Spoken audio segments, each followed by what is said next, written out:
This sometimes negative perception of lawyers, by the way, is not new. In Shakespeare's Henry VI, written in the late 1500s, one of the characters, Jack Cade, is trying to mount a rebellion by the masses and install a new social structure in which he, not surprisingly, will be the new autocrat. He tells his followers that in the coming utopia, money will not be necessary because he will provide them with all their food, drink, and clothing.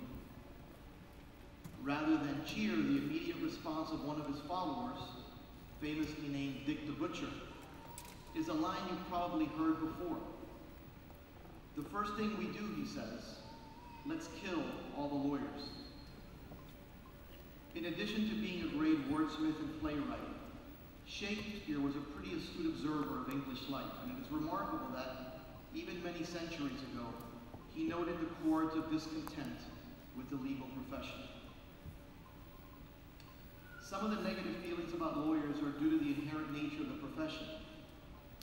Although legal practice is not all adversarial, much of it is, to one degree or another. In litigation, for example, one side is usually represented by an attorney. Even in corporate and real estate matters, each company or individual is usually advised or represented by counsel in the transaction. When an attorney does wonderfully for a client, that client will generally tend to have a favorable view of his or her counsel, but will likely not share the same warm, fuzzy feelings about the lawyer on the other side. This duality of feeling is not present in contrast in other professions. For example, in the medical profession, one doctor is not facing off against another in the treatment of a patient. Nevertheless, to some degree, the poor perception of the legal profession is justified. We've certainly seen enough instances of misconduct involving lawyers and judges to last us for quite a while.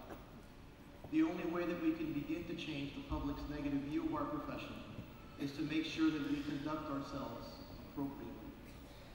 That brings me to the topic of my address to you: your integrity, your reputation, and your name.